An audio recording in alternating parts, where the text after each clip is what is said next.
If growing your biceps is something that you're struggling with, or if you're just not sure what are the best exercises to do, or just how to perform them, then this is the right video for you. I'm going to be telling you exactly everything that you need to maximize your biceps growth. But if you're looking for a dopamine-filled video full of loads of edits, then you might as well click off now. I'm going to be giving you step by step exactly what to do, exactly how to program it, and exactly how we can grow your biceps to the best extent possible. So, like I've said already, this is exactly everything we're going to be needing to grow our biceps. So we're going to be going over what the bicep is, what is the function of the bicep, what are the best exercises for your biceps, mistakes you need to avoid, and then the first principles of training.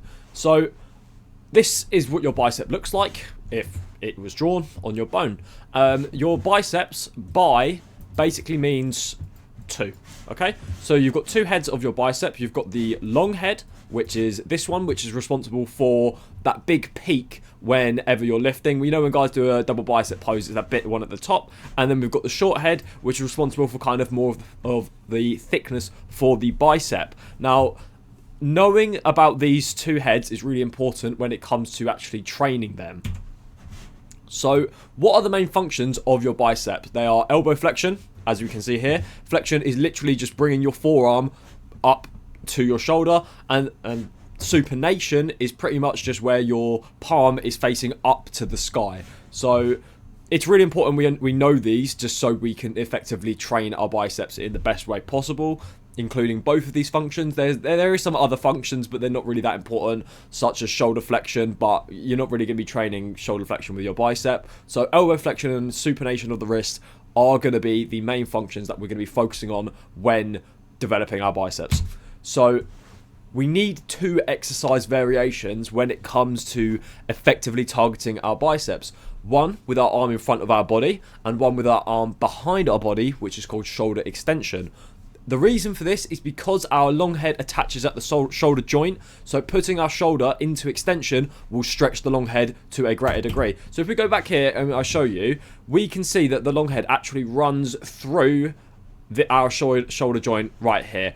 So when we stretch it, we actually get more of a stimulus on our long head, simply because muscles have been shown to receive greater levels of stimulus from training them in stretch positions. So the first thing that we need to do to train our long head is do obviously something with our arm behind our body. So this would be a Bayesian curl. So what a lot of people would normally do would be an incline curl. So this right here is an incline curl, okay? And it's actually not the most effective way to be targeting your long head. And the reason for this is because, so this bit here is the joint, okay? That arrow, this one represents the joint, okay?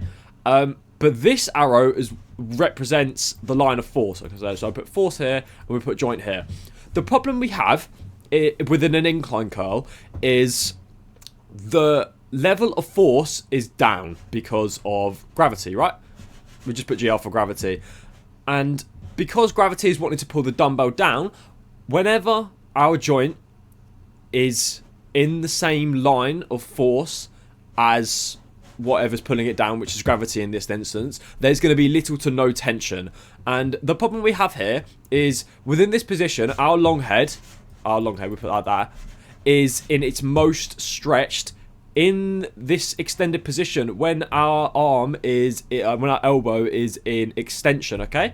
And this is a major problem because we're not actually effectively loading our long head in its most stretched position because gravity is pulling down, and the joint is also in the same plane as gravity. So what is the fix? The best fix for this is simply do something where the line of force is pulling that way. So what could we do to effectively have the line of force in that way? We'll simply do a Bayesian curl with a cable. This is your answer. So literally, instead of doing a dumbbell, just set up by the cables. You've got the cable here, you've got all the weights, blah, blah, blah, blah, blah. They're pulling it that way.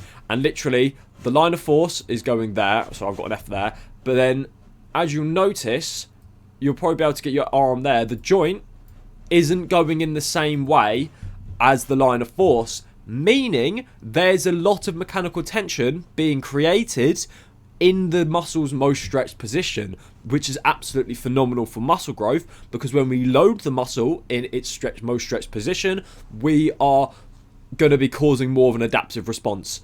This is brilliant. This is one of the best exercises you can be doing for your long head of your bicep.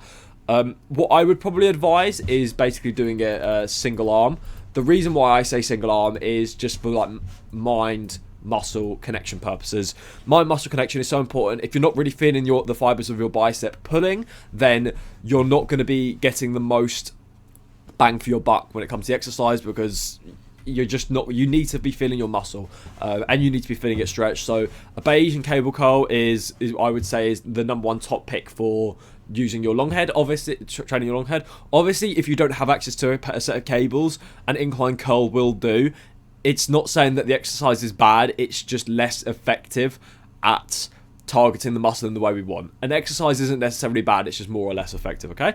And the next thing for targeting our short head would be, I would say, a single arm preacher curl. And the reason why I say this is because there's many other exercises. We've got standing dumbbell curls, we've got standing barbell curls, cable curls. The reason why I say a preacher curl, any sort of preacher curl variation, I don't really care, is because of this one thing, which is stability.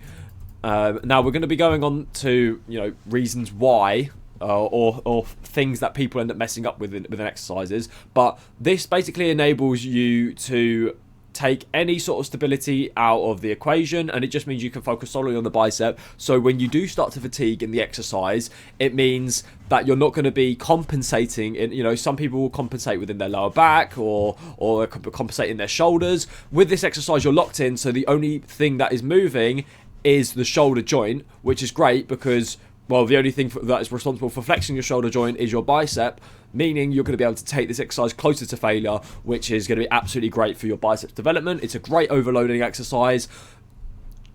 You just want to have that support. When it comes to hypertrophy and building muscle, the best exercises we can pick are ones with the most amount of stability possible. Not saying that exercises without stability are bad. That's not what I'm saying at all. But if we're wanting to get as most optimal as we possibly can be, then it's really important that we are intellectual with our exercise selection and focus on stuff that stability is less of the focus. So a beige and curl and a preacher curl. How I would program these would be, you could do about 10 to 12 sets per week. You can increase the volume if you really want, but I would say maybe I would do, you know, 3 sets of these, and obviously I would probably do these within a 12 to 15 rep range. That kind of works well with me, and then these within a 10 to 12 rep range. You don't really want to be going too low rep. You really want to focus on high reps with this kind of muscle group, because you'll just find that it's just so much better in actually feeling it, and then you'll know that you're actually getting close to failure, which is important. So, mistakes that you really want to avoid. So we've got the first one here. I wish there was a way for me to zoom it in, but I can't because I've been an absolute goofball. So, swinging back. As you can see, there. Let's get this pen up. As you can see, there's a lot of lower back involved. He's using other muscles in order to get the weight up. That's something you really want to avoid because you're shifting the tension from your bicep to other areas of your body, which isn't effective because at that point it becomes a compound movement and not an isolation movement. When it comes to training these muscles, it's really important you just focus on failing the muscle that you're trying to fail. Don't be scared of failure. Failure is an indication that you're going to be getting close to a growth stimulus, which is necessary in order to get the result that you want. Don't swing. Don't try and make the exercise easier than it needs to be because you're cheating yourself. And the next thing here, this is what people call a drag curl, right? This lovely respected female, she's unfortunately making the exercise easier for herself. If you're trying to grow your bicep, you really, right, imagine this is your elbow, right? And you know, you got the weight here. You don't want your elbow moving past this point here, because as soon as you bring your elbow back here, you're making it easier on your bicep, okay?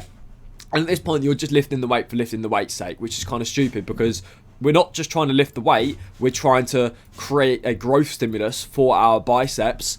And when we do a drag curl like this, we are making it easier on the muscle, which isn't what we want. This can be used as perhaps a kind of like a supersetting thing or like an intensifier. But if you're doing this for your main working sets, this is awful because the line of tension is just being shifted because your elbow is moving back, which is making it easier for you to work your bicep because the line of tension is that way and then your biceps that way. So it's easier for you to get a contraction here than it would be, for example, if your elbow was slightly in front of you. Okay, so I hope that makes sense. I hope that's easy.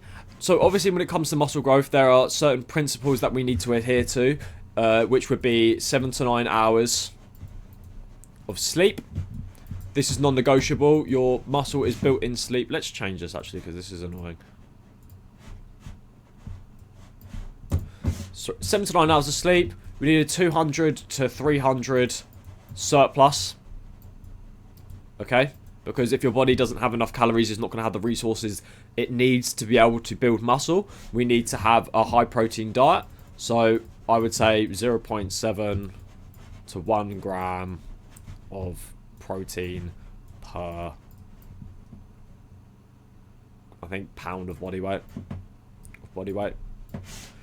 And then just train close to failure.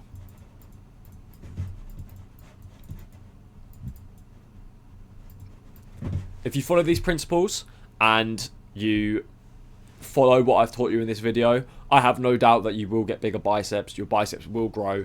Just focus on following these things. Follow avoiding the mistakes. Follow on a great mind-muscle connection and you will get bigger biceps. If you found this video helpful, like, comment and subscribe. Share this with someone who you think may need it. And I will see you in the next one.